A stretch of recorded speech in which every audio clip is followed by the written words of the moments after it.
what's up, everybody? Welcome back to the Rising Tide podcast. I'm your host, Stanton Hunter, and this is episode number 4, so thanks for checking it out. It's now 2021. We could put 2020 in the rearview mirror, and that makes me very excited because I have a lot of hope for this next year.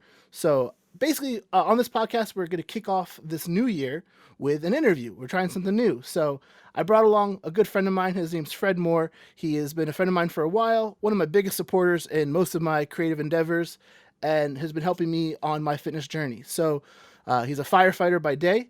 He is a trainer by night, and he's a 3-time certified Steel Mace Nation or Steel Mace trainer enthusiast. He has a lot to do when it comes to steel mace, especially in this area. So, Fred, thank you so much for joining me on being my first guest on a podcast.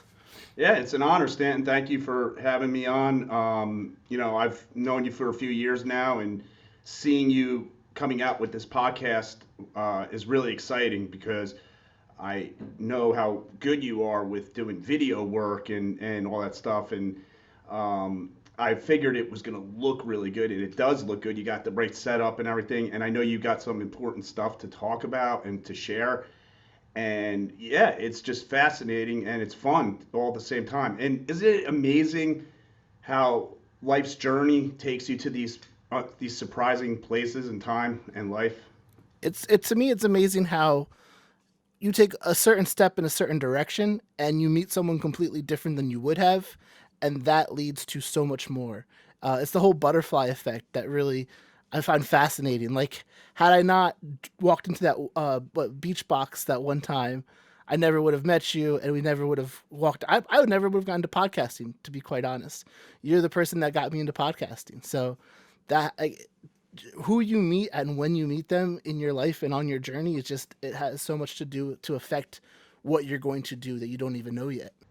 Yeah, exactly. And you got to remember this moment. And anybody listening, think about that. These times in your life that where your strange journey takes you to this place, and you go, hey, if it wasn't for this or that, remember this, because this is the thing that's going to get you out the door the next time and the next time and the next time. And this is the thing that's going to make you step up and try new things. And this is going to be the thing, if maybe you want to go talk to that person over there and say hello and ask them out for a date or something like that. Like, what it takes is getting yourself out there and being open-minded to not only new experiences, but to people too. People that maybe you wouldn't even think you would be friends with or something. Just be open-minded. Absolutely, and it just kind of makes you say, like, I should go meet as many people as I possibly could meet, because who knows what doors that's going to open for me in the future. So Yeah, just be careful though, because like if it's in a Hell's Angels bar, you might not want to meet all of them. right, right. I mean, you should have some judge of character in your back pocket so that you know who to approach and who not to approach. But there's some nice people who are probably in that Hell's Angel bar that have experience that they can share with you. So Yeah, you never know. absolutely. Yeah, just you measure the relationship accordingly and go forward from there. Absolutely. Well, thanks so much for being here, Fred. Let's just jump right into it. I wanted to talk to you about functional fitness. You are a functional fitness master. You train in the ways of functional fitness. Can you just explain what is functional fitness in your own words?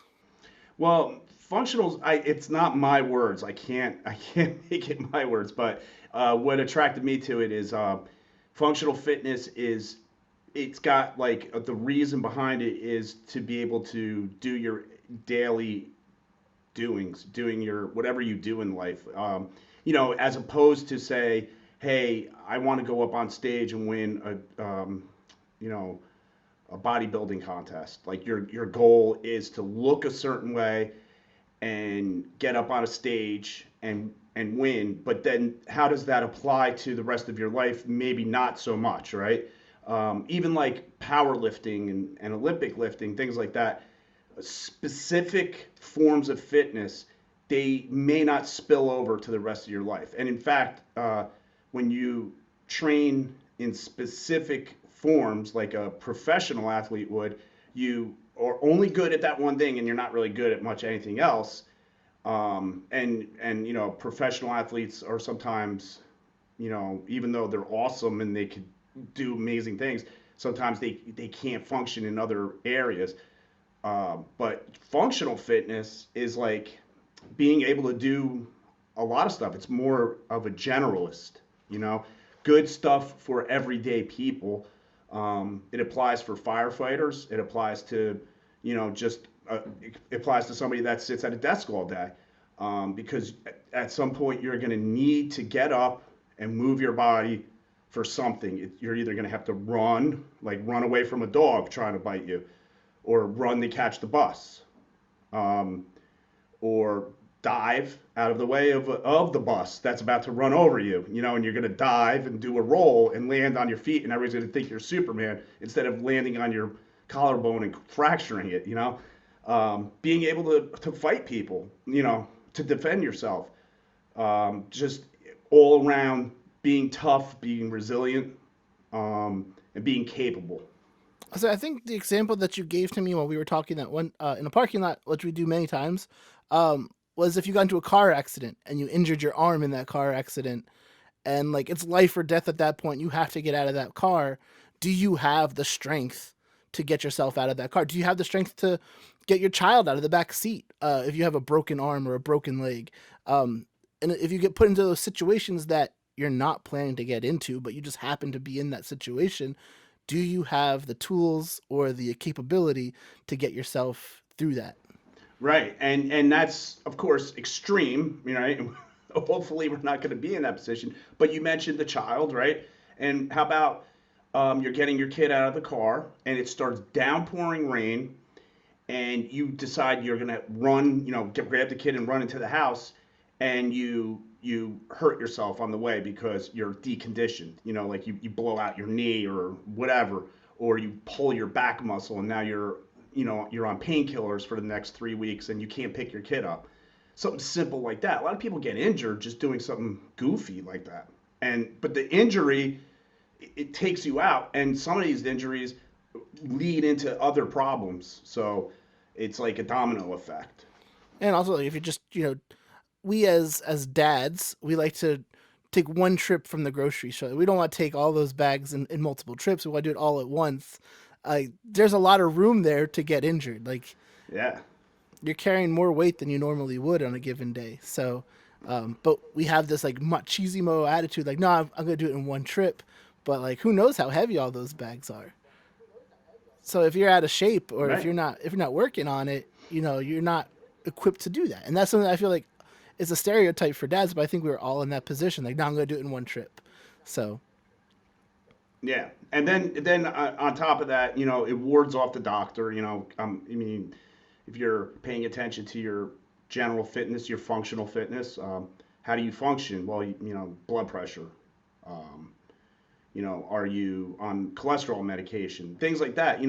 Diabetes. These are all big problems in our society. So if you're lean and you're mean and you're eating healthy and you're working out regularly, your blood sugar should be lower, your cholesterol should be lower, or at least you don't have to take all this medicine. Maybe you could work out, take only a little bit of medicine, and then longevity. Like, where do you want to be when you're an old man or woman? Do you want to be in the wheelchair where everybody's like wheeling you out and the kids are playing and you can't even get up, or do you want to be like this?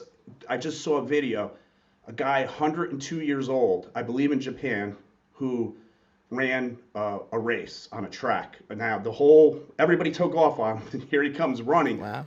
102 years old, still running. That guy can play with his grandkids, his great grandkids. He could still go get the mail, and he could still go to the bathroom by himself. Wow. That's a win-win because I don't want my kid helping me go to the bathroom. Right. No, that's. I mean, when I think of my goals for the future, like that's not even something I think about. But I'm in that boat with you. Like, I don't want my kids to help me go to the bathroom either. So that's a long term goal that I never even thought about. That I'm now going to put on my list of goals. There you go. So when it comes back to functional fitness, what are some things that people can do who are just getting? It's now 2021. New Year's resolutions are a big thing, and a lot of resolutions happen to be getting in better shape. And maybe people don't want to go to the gym because of COVID. And while like gyms are notoriously actually cleaner, not leading to any major spreads of COVID, there's still that stigma of being in a public enclosed place. So, what's something that people could do at home with body weight or something like that that can help with all of this, like just getting you ready for functional fitness? There is a lot you could do, and it's easier than ever nowadays because all you have to do is just go on YouTube, Instagram, and just hashtag do a search. You can Steel find. Mace Nation. Thank you very much. You can see right behind me. This is my little home gym here. I've built over the years. I love it. I use it every once in a while. I do like to go to the gym, but if you don't have weights and you don't have a location, like I have this little basement I could be in. Some people, they live in an apartment, whatever, and they don't, and they're in the Northeast, so they're not going to train outside every day. So they might be in a bind. So just, I mean, starting off with body weight, you could do push-ups, body weight squats, planks, all right there in your living room, right in front of your TV. Um, and you could do just lots of reps. Like if you're somebody that's really in good shape right now, push-ups is going to be basic, but make them harder. Put your feet up on the couch, you know, try one-arm push-ups. Or if somebody's home, tell them to put something heavy on your back. Take a backpack and fill it up with weight. Wear that on your back and squat with it. Or get a steel mace. The steel mace is, roughly about 30 to $70 depending on the brand and the weight that you buy. But they're really cheap and they'll deliver them to your house. You could get a kettlebell too, like a 25-pound kettlebell. Um, and these are two pieces of equipment that you could use in a small location. Now, if you go and look at videos of people using steel mace, the thing is swinging all over the place. It looks like you don't have a lot of room, but when you get pretty good at it, you could use those things in a very tight room. I just make the suggestion, if you're going to learn, make sure while you're learning, don't be near your TV, don't be near any dogs, cats, or humans. You're going to make a mistake here and there. So, but you could fine tune your operation. It's amazing. You could swing a mace, do a 360 behind your back, and it's not really more than a few feet outside of your zone. Well, I think what's more important is the ceiling height, right? Because I know you've even showed me a couple dings in your ceiling that you've done just from a mace. It's right up here. My ceilings are low. I took out a light, and then I took out the next light, and I got. Oh my God! It looks like hell up there. It looks like asteroids hit the ceiling. Um, but you could actually spread your legs and lower your profile. You can also swing on your knees. You could swing sitting down on a bench. There's a lot of different ways you could do it. Um, but yeah, you got to be careful of the ceiling. Yeah. Well, I think it's funny. It only took you about 10 minutes to mention steel mace, so I was wondering how long that you were going to work that in there. But um, I mean, let's talk about steel mace because that's something that you're 3 times certified in. You're teaching other people how to teach it, basically at this point. So I guess you could probably call yourself like a master of the steel mace. But I think a lot of people don't really know what the steel mace is. So maybe you could Yeah. explain that a little bit. Yeah, well, look, I have been using it for about 2 years now. I'm not a master. It's kind of like a martial art when you look at it. So I always say, like, you could call yourself a master to the day you die, but you're always learning. Um, I picked up a steel mace at a local gym, and I got heavily into it like this. And before I knew it, I started a podcast called Steel Mace Nation, and people were like, "What are you doing? Like, why are you? What kind of podcast? Who's gonna listen?" And I was like, "I don't know, man. I get this feeling because I'm talking to other people that use a steel mace who are better than me, much better. And I'm learning, and I'm noticing the conversations that are happening, and I'm noticing that these people are very open-minded people, and that they come from different backgrounds because this whole steel mace revolution that's taken off is still new. So they are coming from different fitness backgrounds. I just interviewed a woman the other day who has scoliosis, and it's the only thing that she can work out with, and she swears that it's helping her and other people with scoliosis. So it's fascinating. and I started the podcast at the time of this recording where I'm at episode 102. Um, and I said, well, if I'm going to do this Steel Mace Nation podcast, I should embrace all the certificates that are out there. And why not? I mean, I love it anyway. So I went out and I became Steel Mace Flow certified. I became Mace Fit certified.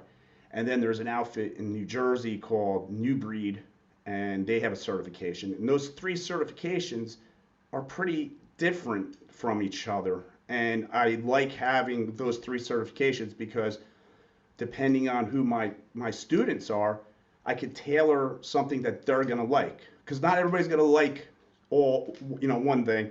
There might be certain things they like better, or they have different goals. Right. That's pretty cool. So we're actually going to take a break real quick, listen to my sponsors, and we'll be right back.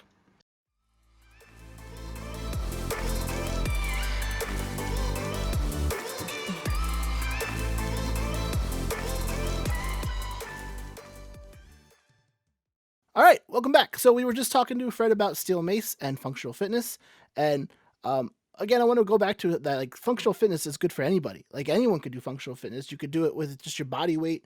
You could just prepare yourself for situations you might find yourself in. And I really like functional fitness as a concept. I haven't really I haven't dived into it yet. So that's just something that I want to prepare myself for.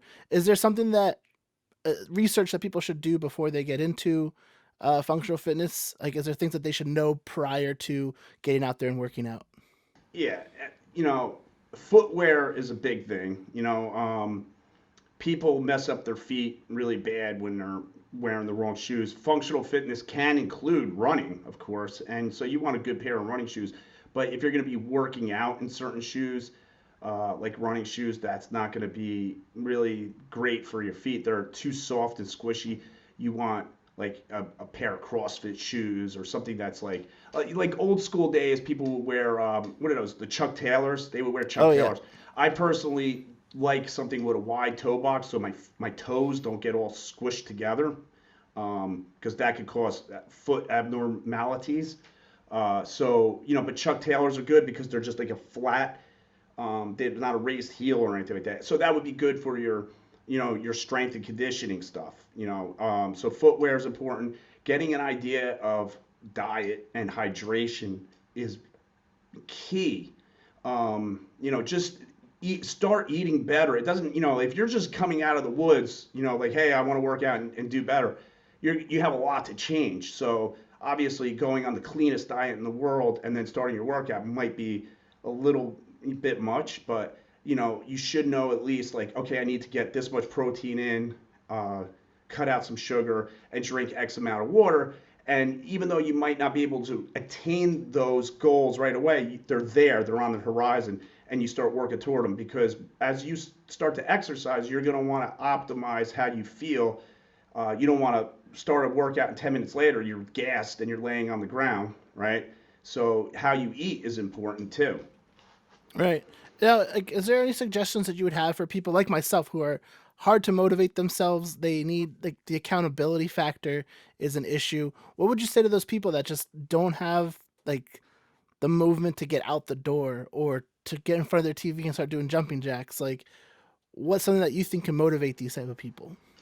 Well, start small, and be fair with yourself and be patient with yourself. If it's a situation where somebody is like 25, 30 pounds overweight, realize that it took years for you to get there, and it's not going to happen overnight. You're not going to lose it overnight, but be fair with yourself and realize like you're going from maybe a sedentary state and now you're going to start being active. So take it in small little bites. You don't have to do these insane killer workouts. You could start off simply by just going for a 10-minute walk after dinner every night. And that's your start. Now, you might say that's not enough. It is enough because it's more than you just were doing. And if you try to take too much of a bite, you're going to choke on it, and then that's where you're going to start to get frustrated with yourself because you're going to wake up the next day feeling really sore. You're going to miss a day because you're sore. You're going to be tired. You're going to eat more because you're hungrier because you were working out so much, and you might make the wrong choices with the food. It turns into a whole derailment. So small, manageable bites. And as far as like, if let's just say your goal is to do 100 push-ups a day, you know, break them down into smaller bites. You know, instead of doing 100 push-ups all at once, do 10 push-ups, or do like 50 before lunch and then 50 before dinner, and break it up into sets throughout the day. Um, Find ways to make it manageable, kind of trick yourself, break it down to something easy to do. That's funny because that was one of my biggest concerns starting this podcast was that I'm biting off more than I can chew, right? Like I'm going to turn this into a whole production. I have to edit it. I have to, make it look good. Like I don't want to look, amateur or anything. So am I going to want to do that? And actually, before the podcast, my idea was to do a documentary, which was even more labor intensive. Like that was I even thought to myself, I was pretty proud of myself to stop myself because I knew that I was biting off way more than I could chew. And if I were to do that, I would never have started because it was just, I was already overwhelmed just thinking of the amount of production work I had to put into it. So I think that kind of applies to the same thing here.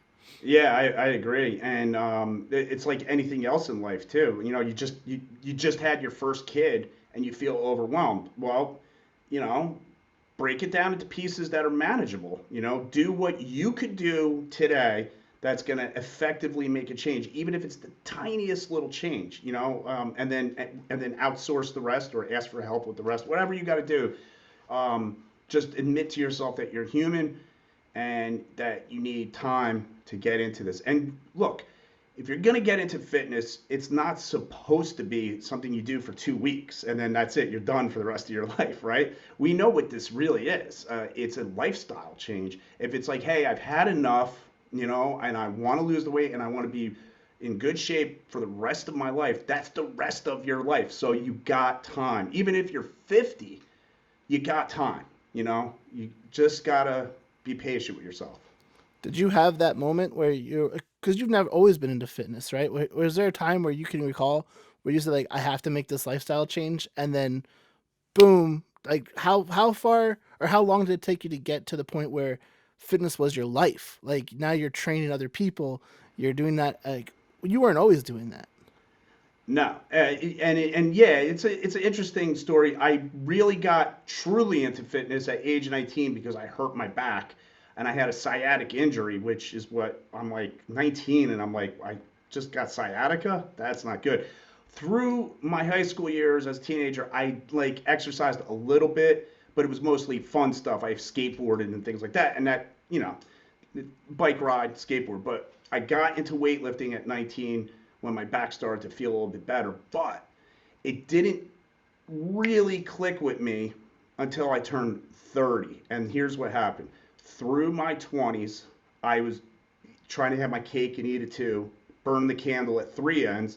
So I'm working out, I'm working a lot, I'm dating girls, I'm going here, I'm going there. And sometimes I wouldn't go back to the gym for 2 weeks. I think there was times where a month would go by. So I was like in and out of the gym. I would just leave it and come back, leave it and come back because I was always getting pulled away. And in my late 20s, I was pretty successful with weightlifting because I was actually dating a girl who lived in the gym. So she was there, I was there. And man, I got in the best shape of my life. But then we broke up and it went to shit, man. It was horrible, like how I went right off the path. But then I turned 30 and I said, you see what happened there? I I did okay in my 20s, but what I lacked was consistency. I didn't stick with it. I was in and out. So I said, for the next 10 years, I'm dedicating myself to being consistent. I don't care if I don't feel like it. I'm going out the door. I'm going to go to the gym. I'm going to walk on the treadmill. I'm going to spend 10 minutes on the treadmill. And if I still don't feel like it, then I'll go home. And that was always my rule. And I would go to the gym, start moving, and 9 times out of 10, I would feel great after that. I go, here we go, and I'd start Well, it blasting got out. you in. It got you in the door. Yes, Like you made that promise to yourself. Like I'm just gonna go to the treadmill. Then all right, I'm already here. I might as well go do something else. right, right. And the only times where I like said, no, I'm not feeling it. Something's wrong. I was probably getting sick or something, and I went home and I like had the flu the next day or whatever. But for the most part, that was it. And I said, I don't want to do what I did in my 20s. I want to do this. So the next thing I know, I'm 40, and I'm like, well, that happened real fast. 10 years went by, and I said, well, I'm in the groove now, man. I'm here. I'm loving it. So that's all it took. I'm about to hit 35, and it's amazing how fast my 30s are going. Like I feel like just yesterday I was 29. So Yeah. Yeah, don't waste a moment, man. And 35 is young, man. You could do a lot of good training right now. yeah, cool. Well, I mean, do you have any other words of wisdom, advice, anything that my listeners can really soak up that can help them get motivated or get swole or just something to get them moving in the right direction? Yeah, I wish I could say something that's like friggin' fantastic. Like this is what people are expecting, but really, that's a lot of hot air sometimes. When it comes to motivating yourself to being fit, there's going to be a lot of times where you're going to not feel like working out. And like I just said, just do something and figure it out and make sure before you say, nah, I'm not doing it today. And as far as motivation is concerned, it comes and goes. So you got to be disciplined. Um, Pick a hero, like somebody like lately. I've been reading David Goggins. I read his book. The guy's nuts. I don't want to be him, but he's good at being him, and he's inspirational. So find something like that, and keep it simple. Keep it simple. Don't do crazy workouts. Don't do crazy diets, right? Everything should be simple, in moderation, something that you could actually measure easily, like write down on a journal. Like I did bench press today, and then I did squat today, and I did this today, and here's my weights, here's what I ate, and keep it simple. And have a track record, and always remember to, have a little promise with yourself, and make sure you fulfill that promise. It's okay to take care of yourself. You don't have to lay down your own health for the sake of others. Do what you need to do. Tell your boss, hey, I got to work out, so I can't work late today. They might not like it, but hey, you got to take care of yourself. Stuff like that. Absolutely, you got to take care of yourself so you can take care of others, and that's basically the premise of my podcast: is make yourself better to make the people around you better. So, Fred, thank you so much for your time. Feel free. Do you have where can people find you on social media? If they want to hire you to train them, where can they find you? All that good stuff. Yeah, I'm in the Jersey Shore, New Jersey, Jersey Shore area. So if you're local, you can hire me. I train out of several gyms, or I could train at your house, or we could do outdoors. If you're looking for online training, I have steelmacenation.com, and you can become a member over there. Get yourself a Steel Mace, and you could do the follow along workout videos. You might know about some of those videos. I think I do know about some of those videos, yeah. Stant was there for quite a few of these videos. He's seen me swinging a mace a lot. And yeah, it's steelmacenation.com. And if you're looking for something more like personal one-on-one, we could set something up. You can email me at steelmacenation@gmail.com. Or you can head over to Instagram, at Steel Mace Nation, and you can DM me over there. That's a good place to start, in fact, because up in my bio I have the link to everything else that's available. And the podcast is on YouTube and on audio files. So you could go to YouTube, Spotify, iTunes. Awesome. Well, thanks again, Fred, so much, and Happy New Year. Yeah, man. Happy New Year to you, too. And I'll see you out there working out, man. You'll see me out there somewhere. Take care, man. Thanks a lot. All right. Take it easy. All right, and that's it, guys. Thanks so much for checking out this week's podcast. My name is Stanton Hunter, and this is The Rising Tide. Together we rise. When one gets stronger, we all get stronger. Make sure you check us out on Facebook at Rising Tide Pod. We're also on Instagram at Rising Tide Pod. Please make sure to rate, subscribe, comment, share, follow, anything that can help this community grow. We really appreciate it. So until next time, guys, I hope you guys are doing something for yourselves, making yourselves better, making the people around you better. And if you have any other comments or questions, or if you have any weaknesses of your own that you want to try and get straightened out, feel free to message me directly at Rising Tide Pod on Facebook, and we can find somebody to help you out. So thanks so much once more, and I'll see you guys next week. Peace.